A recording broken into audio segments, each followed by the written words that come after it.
Is it just Paimon, or is there something weird about those hilly trails over there? Paimon thinks so too. We've seen plenty of hilly trails before, and they're always the bad guys. But this is different. Uh-oh. This is right by the Wangshu Inn too. The guess now that we've seen it, if we don't do anything about it, Paimon will feel really guilty. Let's go take care of them.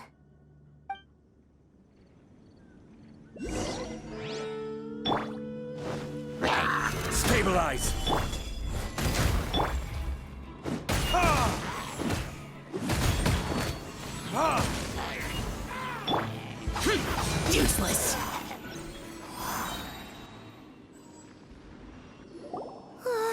These super evil hilly trolls are more difficult to defeat than the usual kind, too. Hey! Seems like people are gathering over there. Wonder what they're doing.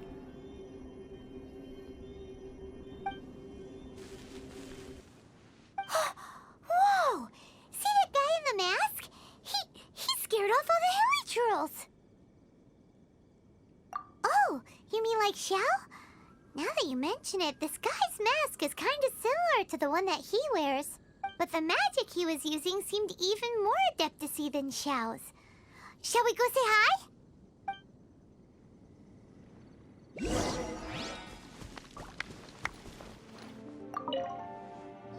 Ahem.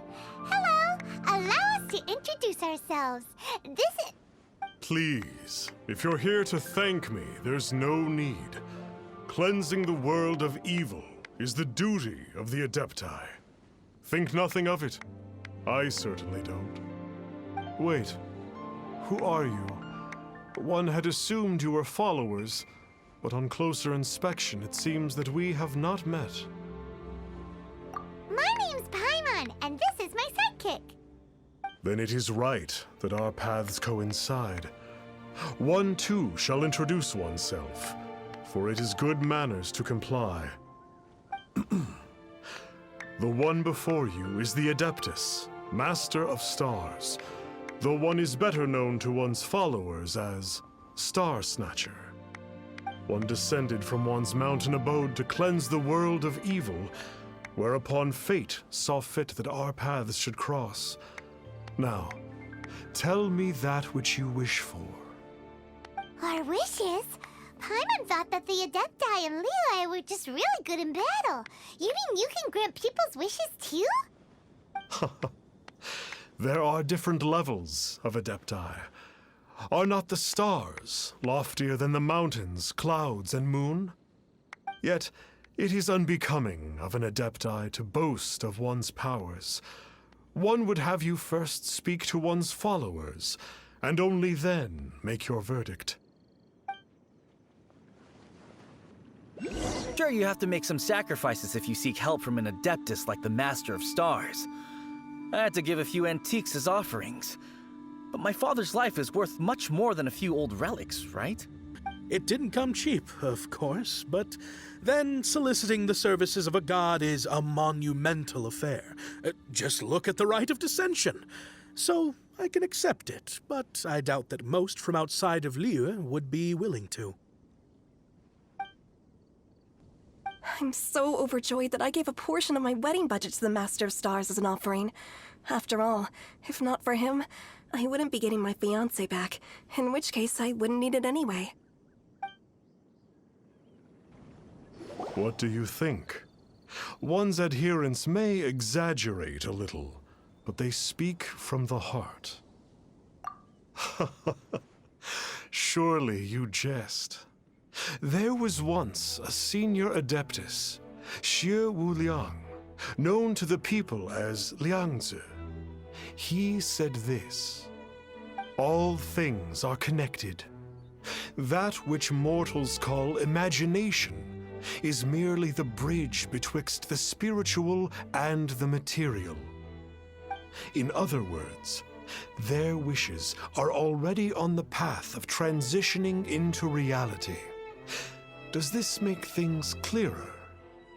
No complicated. But basically what you're saying is that their wishes can come true, right?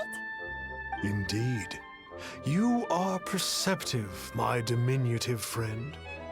Okay. So we also have one other question. Oh? You need but ask.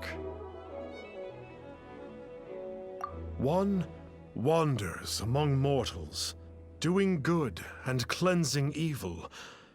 One reveals not one's visage to avoid further disturbance to this realm than is necessary. Ah, got it. Now then, what are your wishes?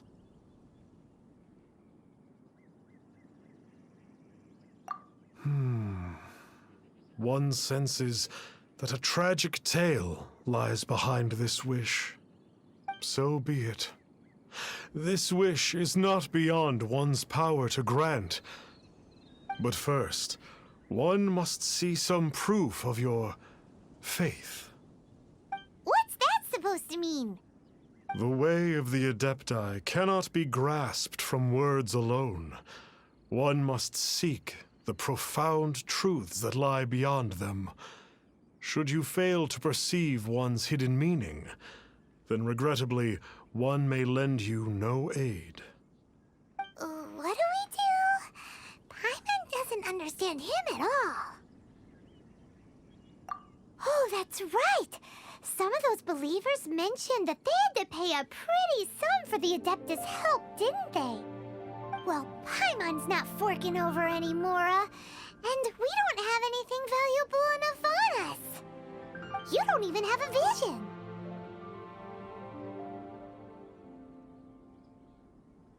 Hey, why don't we make him a tasty snack?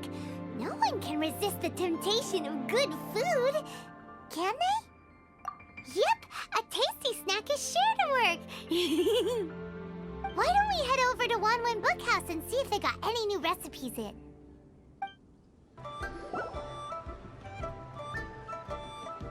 So, you'd like a copy of Yaksha's The Guardian Adepti? Yes. Here, and keep the change.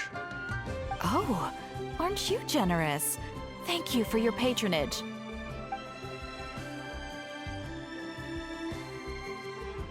Hey, isn't that, Star Snapper?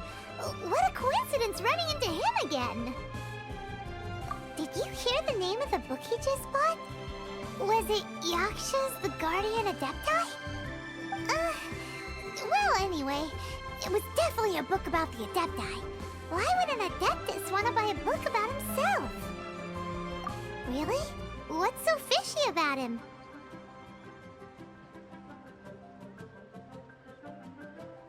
Huh. That's a good point. None of the other Adepti we've met seemed like they needed anything from anyone.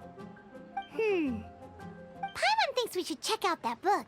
Maybe we'll find out something about this guy that we can use. Hey there! We'd like a copy of Yaksha's The Guardian Adepti. Do you have one in stock?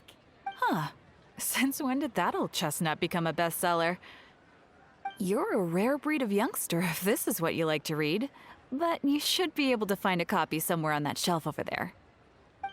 This is the one! Let's see what it's all about, shall we?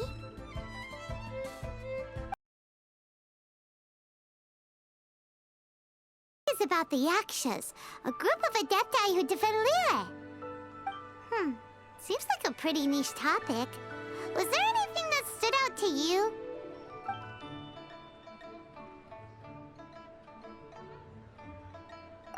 So, there used to be 5 main Yakshas, but supposedly only one of them is still alive today. Do you think that it could have anything to do with that Star Snatcher guy? No, surely not. He doesn't exactly give off the impression that he's been suffering for thousands of years. The book says that the wrathful spirits of the gods defeated during the Archon War can sometimes cause plagues, monsters, or mutations. All of which sound pretty horrendous. Hey, wait a second! Paimon wonders if... Do you think those super evil hilly churls we saw earlier were the mutations that the book's talking about? The book says that the Yakshas, after fighting against the wrath of the gods for thousands of years, became bound by karma. Poisoned by the hateful thoughts of the gods, the Yakshas would often descend into indescribable fits of terror, rage, or agony. It's so tragic. After everything they went through and all of their years of protecting Lille, they got no reward and had to deal with so much suffering instead. Yep, Paimon thinks we've already summed up all the key points. So back to the matter at hand. The things we need answers on are 1, where did those super evil-looking hilly churls come from? And 2, what does Star Snatcher have to do with the Yakshas, right? Now to head back to where this all started and commence our investigation. Let's part the fog of mystery that hangs over Dwayne Karst and let the truth shine through in its full glory. To be honest, Paimon actually hopes he is a real Adeptus. His exorcism technique seemed real enough at least. But if we get our hopes up, there's further for them to come down. So it makes sense to investigate thoroughly first, just to be sure. Alright, let's head back to Wangshu Inn! Worthless! Flee at my command, foul demon!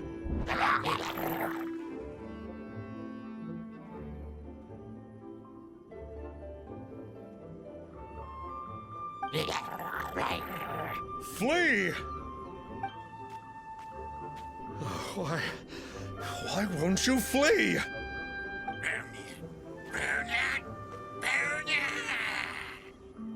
Uh-oh, looks like Star Snatcher's in trouble. And there are innocent bystanders here too. We have to step in.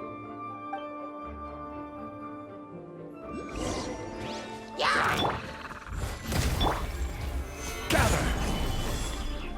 I will have order!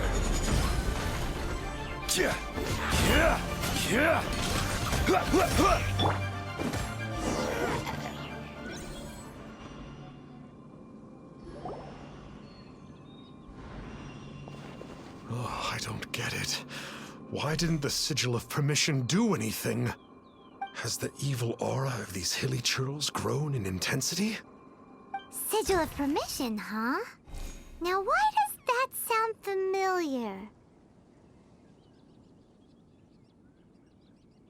Right! It's a keepsake of the Adepti, so it must still contain traces of their power. No wonder he was able to scare those monsters away earlier. What are you two babbling on about? One is merely underslept, meaning that one's adeptal power is not in full flow. Were one but given another opportunity... Well, as it happens, there goes another bunch of evil hilly churls over there. Should we leave them to you then? One suddenly feels ill at ease. Surely one has overexpended one's adeptal powers. Otherwise, one would surely purge these infernal beings at once. So you were just bragging after all! We were right to be suspicious!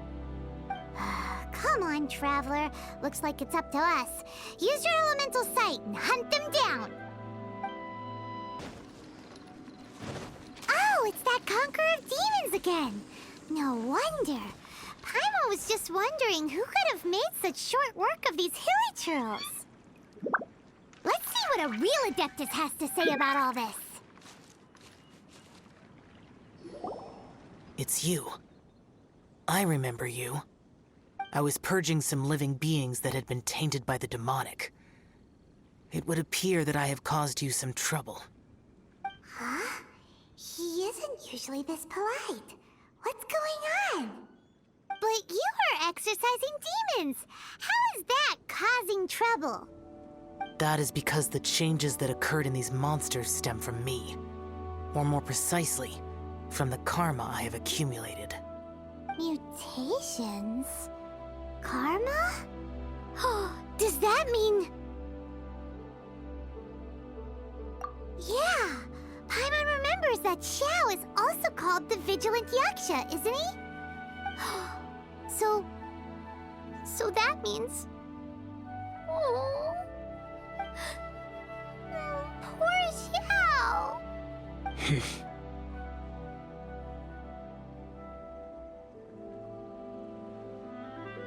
I see.